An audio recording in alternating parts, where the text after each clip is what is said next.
Hello students, मैं doctor Deepa Kaushik, associate professor history, government girls college Rajgarh. आज BA second year के paper second में हमारा टॉपिक है महाराणा प्रताप का मूल्यांकन। इससे पहले हमने महाराणा प्रताप और अकबर के संबंधों तथा महाराणा प्रताप और अकबर के मध्य हुए हल्दी घाटी युद्ध पर चर्चा की थी। हल्दी घाटी के युद्ध में महाराणा प्रताप भले ही परास्त हुए, लेकिन उनका मेवाड़ के प्रति स्वतंत्रता प्रेम जो था और उन्होंने किस प्रकार मेवाड़ की रक्षा की, ये उनके व्यवहार, उनके चरित्र में परिलक्षित होता है।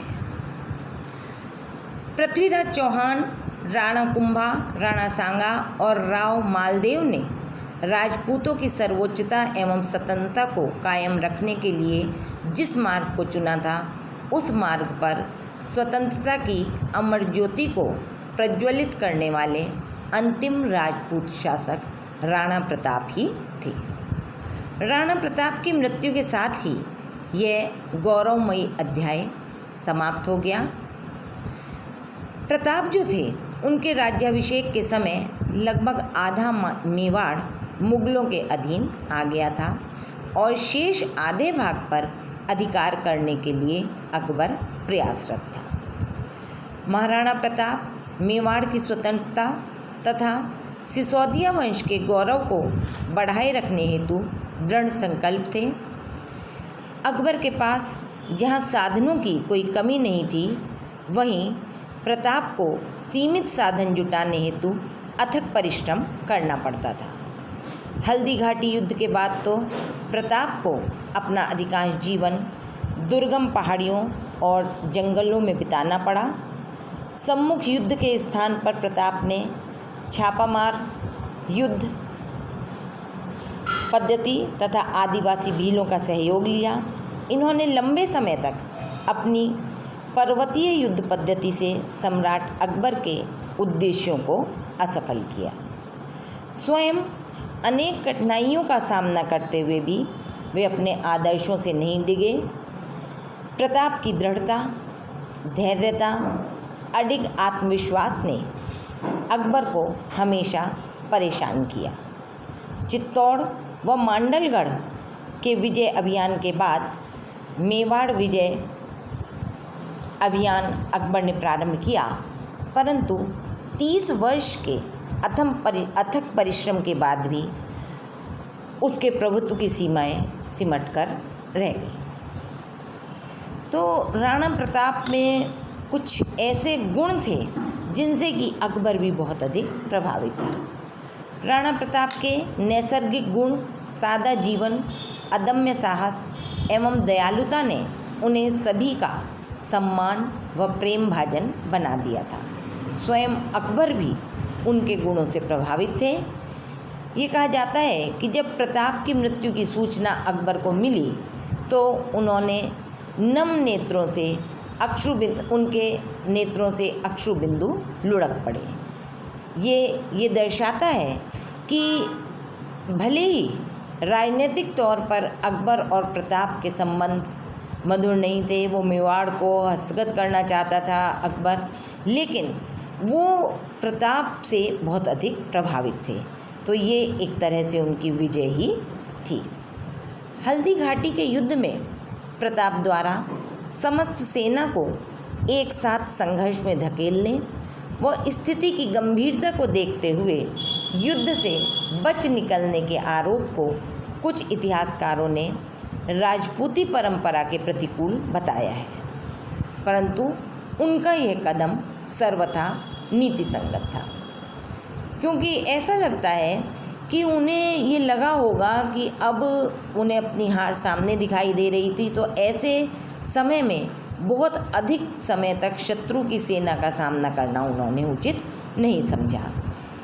उन्होंने हारे हुए संघर्ष को प्रतिष्ठा का प्रश्न बनाकर प्राणोत्सर्ग करने की अपेक्षा स्वयं सुरक्षित स्थान पर पहुंचकर अपनी शक्ति को संगठित करके शत्रु से पुनः टक्कर लेना अधिक बुद्धिमत्तापूर्ण समझा और प्रताप इसमें सफल भी हुए। बाद में उन्होंने कई युद्धों में विजय भी प्राप्त की। उनकी छापामार युद्ध पद्धति को भविष्य में मराठों ने भी अपनाया। साथ ही उन्होंने भीलों की शक्ति को पहचाना। यह उनकी एक उल्लेखनीय उपलब्धि थी।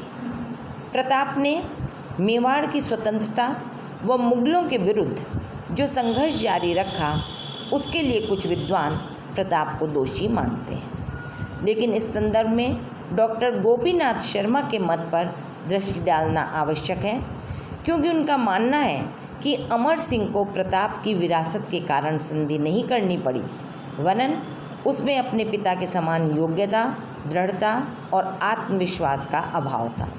इसलिए मुगलों से संधि की और प्रताप जैसे वीर द्वारा अपना सर्वस्व त्याग कर अपने पवित्र आदर्शों के लिए अपने जीवन की बलि देने वालों का किसी प्रकार क्षय नहीं होता, अपितु वे अमर हो जाते हैं। महाराणा प्रताप एक पराक्रमी योद्धा होने के साथ साथ, क्योंकि हमें उनके पराक्रम के विषय में तो काफ़ी जानकारी है, लेकिन कुछ उनके जीवन के, उनके चरित्र के अन्य भी कई पहलू थे, उन पर यहाँ मैं प्रकाश डालना चाहूँगी कि वो स्थापत्य कला प्रेमी थे और विद्वानों तथा साहित्यकारों के आशयदाता भी थे। 1585 से 1597 ईस्वी के मध्य उन्होंने न केवल युद्धों के दौरान उजड़े गांवों को ही बसाया, अपितु अपनी नई राजधानी चावंड को आकर्षित बनाने के उद्देश्य से भवनों व मंदिरों का भी निर्माण कराया। तत्कालीन भवनों में कुंभकालीन स्थापत्य कला की झलक देखने को मिलती है। महलों के पास बने सामंतों के भवन और उन भवनों के अवशेष जो हैं, उससे युद्धकालीन जीवन की झांकी व राजमहल के पास का चामुंडा देवी का मंदिर सैनिकों के लिए आज भी प्रेरणा का स्रोत है। डॉक्टर ओझा के अनुसार प्रताप स्वयं भी अच्छे कवि थे। केसरी सिंह बारठ ने प्रताप रचित एक पद को ढूंढ निकाला है। पृथ्वीराज राठौर और राणा प्रताप के मध्य हुआ कविता में पत्र व्यवहार भी उन्हें एक अच्छा कवि दर्शाता है। प्रताप के समय में विश्व बल्लभ मूर्तिकला, राज्याभिषेक आदि ग्रंथों की रचना हुई। मारवाड़ी चित्रकला शैली का प्रादुर्भाव प्रताप के समय में ही हुआ। चावंड में 18वीं सदी तक इस शैली व कला और साहित्य का विकास हुआ। अब अंत में मैं आपको यही बताऊंगी कि अटूट साहस, असीम आस्था और योग्यता का धनी होते हुए भी प्रताप कुशल नेतृत्व करने में, यद्यपि उनका नेतृत्व कुशल था, लेकिन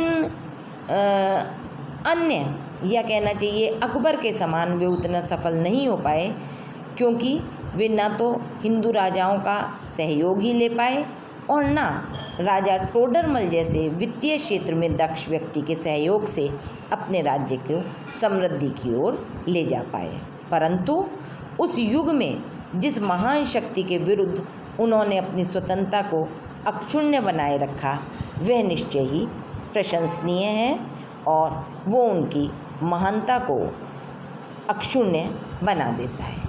थैंक यू।